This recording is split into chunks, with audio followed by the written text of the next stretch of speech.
Ikaw ba ang nagbigay ng video na ito sa viral vlogger na si Maharlika? That I most probably leaked a video to a certain vlogger, Maharlika. Napakabobo po nung lawyer na nagbibigay sa kanya. But then, sir, kung titingnan mo, sinabi niya in one of his vlogs na si Atty. Delgado ang nagpo-provide. I think you can review it. Sabi ni Maharlika, in one of her vlogs, it's Atty. Vince ang nagpo-provide sa kanya nitong mga ito. I think I was just reviewing this last night. Kaya po sinasabi ko na ang bobo ng lawyer niya. Imagine ako, hindi ako maging qualified sa civil service. My God. I have 2 masters. At saka yung pong civil service ko, mas mataas, I think, mas mataas sa kanilang lahat, not even to the lawyers there, kaya kinintrigan nila yon. Ano ang connection mo kay PDEA Director General Lasso? Totoo ba na binigay sa iyo ni DG Lasso ang CCTV footage na nagpapakita na ikaw ay hinaharas dahil sa pagbusina mo sa kutsi niya? Kung binigay niya sa iyo, ikaw ba ang nagbigay ng video na ito sa viral vlogger na si Maharlika? Your Honor, good morning po. If I may read, Your Honor, may niready po ako na statement para Sige, please. Mr. Chair and members of the Committee on Public Order and Dangerous Drugs, good morning po.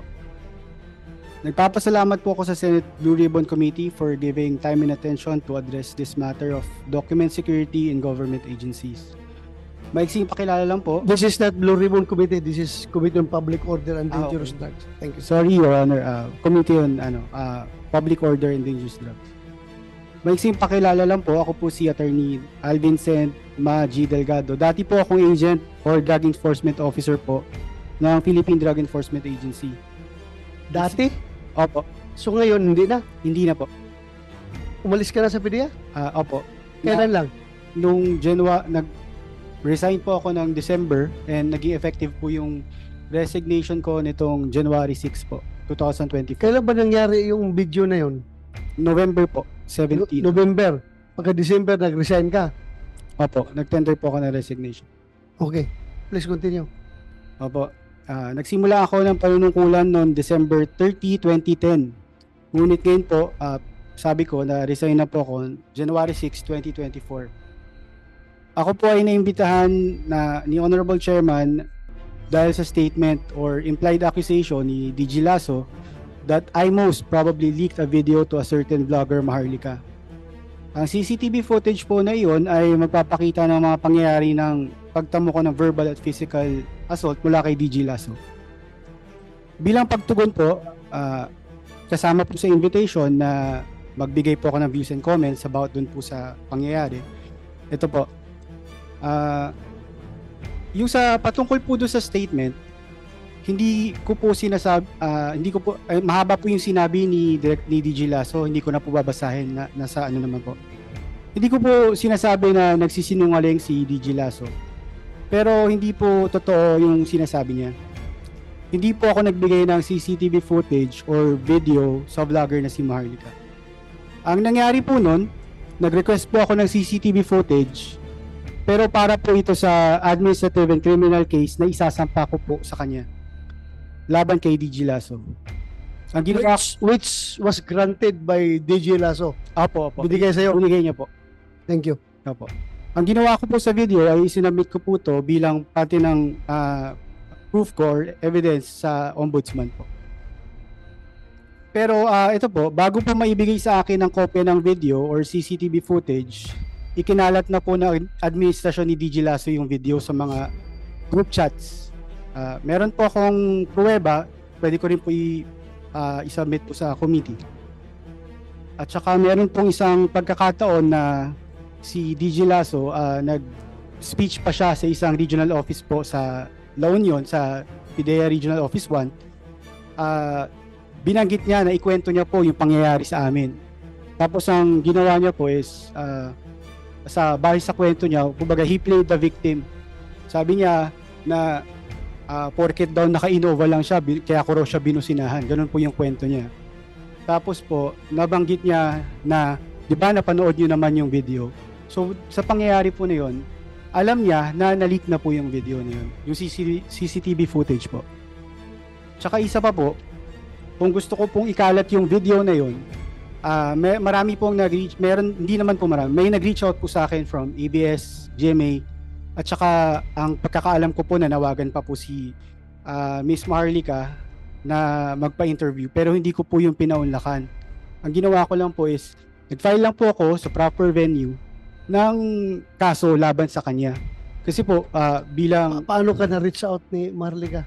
Sa ano po, yung mga videos po na pinapost niya, nakita ko po na sinasabi niya, Attorney Delgado, ganyan, gusto niya po akong interviewin, pero hindi ko po na paunlakan. Hindi naman po dahil against po ako sa kanya, pero dahil lang yung mas tamang venue po is i-file ko yung kaso na yun sa tamang opisina po, tamang ahensya ng gobyerno po.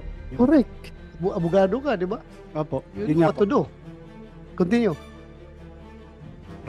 Tapos po, singit ko na lang po, medyo hindi na relevant. Yung gawain po, yung pagkakalat po kasi ng video na yun, sa kanila po yun ang galing. Yun po yung sa administration ni DG Lasso po. When you say kanila, Sa administration po ni DG Lasso. Bali po, meron po akong pruweba, katulad ng sabi ko kanina, isasubmit ko po sa committee, na yung gawain nila, mahilig po kasi sila kalat sa groups para character assassination, ganyan. Meron pa nga po akong natanggap na paninira sa akin, propaganda po nila.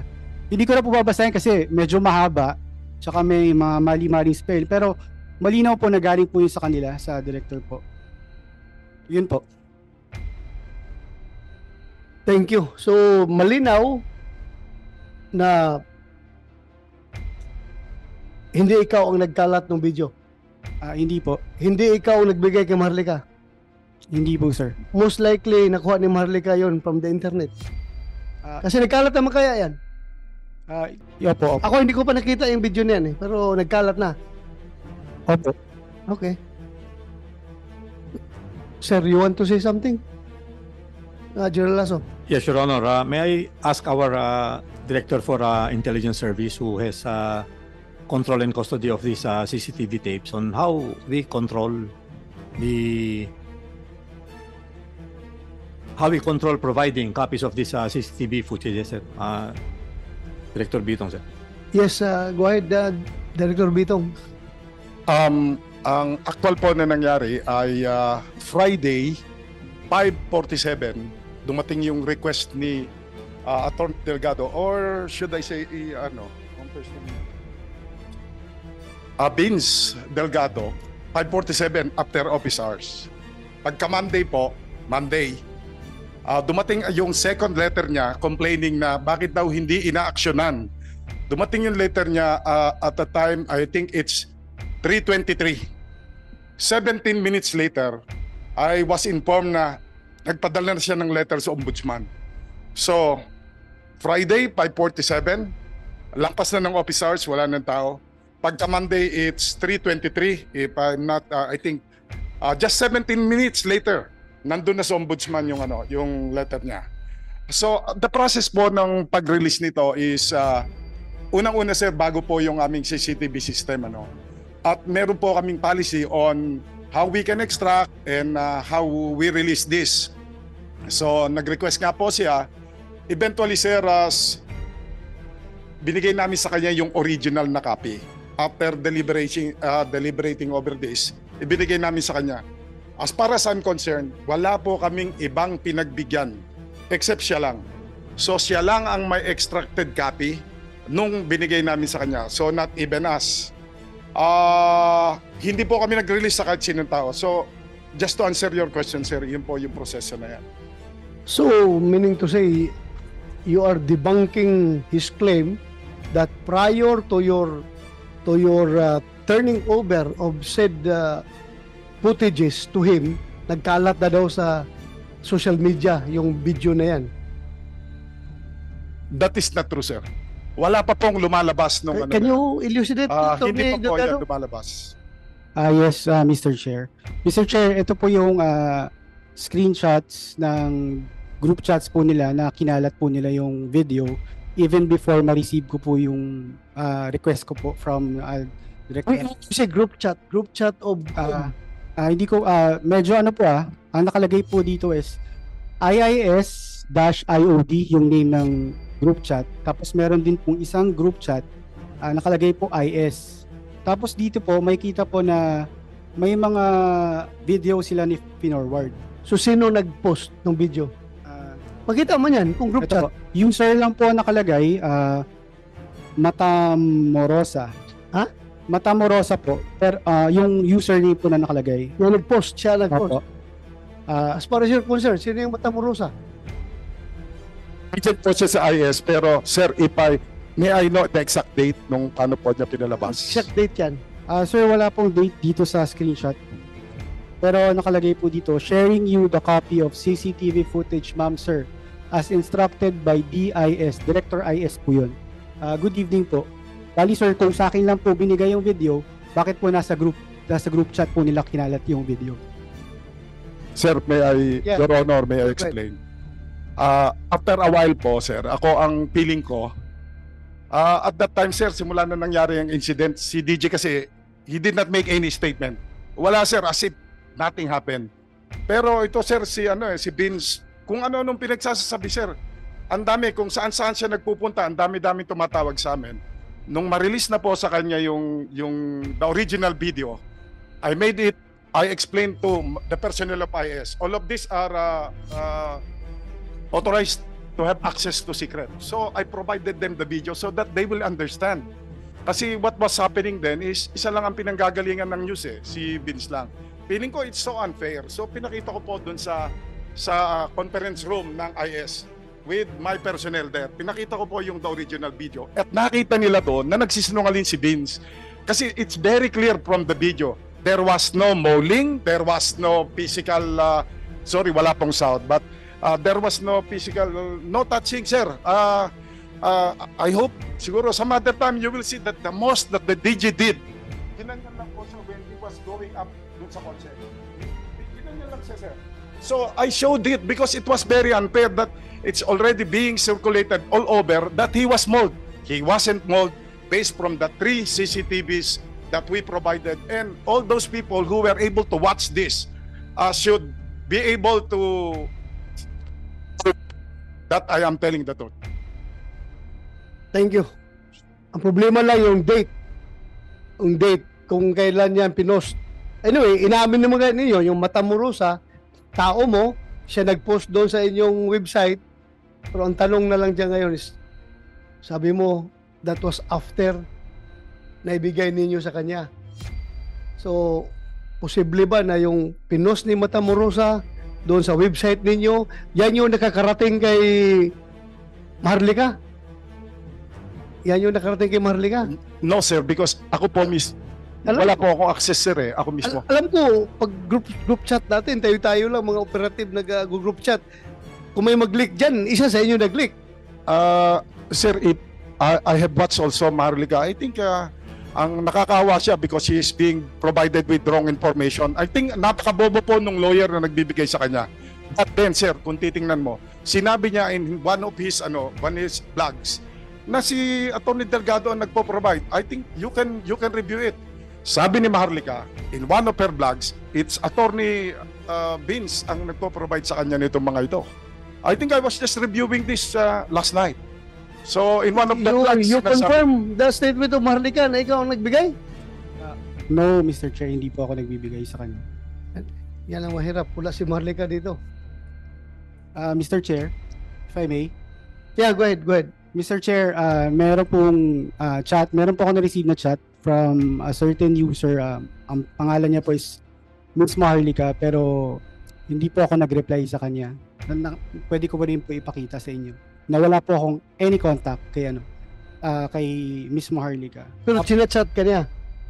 Isang instance lang po. Ito, hanapin ko po.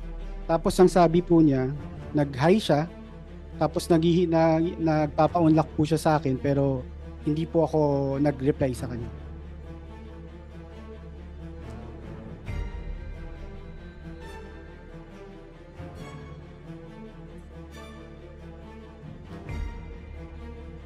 Anyway,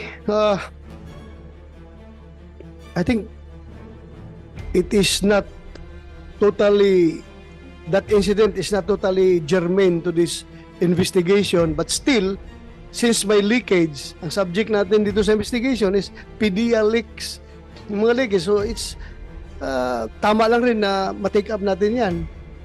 Dahil nga, ito, pati yung denial ng yung appointment ay nakapost sa social media. Ano nangyari yun?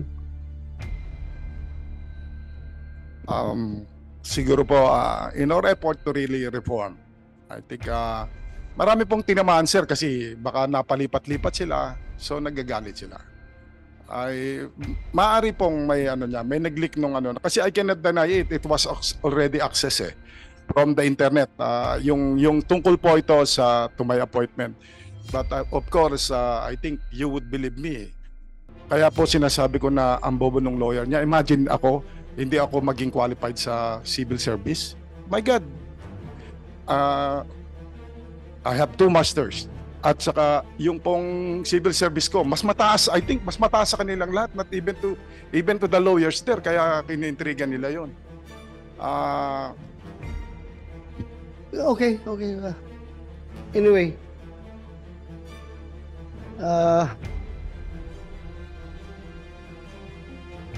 dapat ikaw ang chief ng intelligence dyan. Nakasalalay sa'yo yung mga leakage na yan. Kung ikaw mismo naging biktima, nileak yung dokumento na declining your appointment, ay hindi maganda, di ba? So, marami pa kayong gagawing trabaho dyan. Magtrabaho kayo ng gusto para maiwasan yung mga leaks na yan.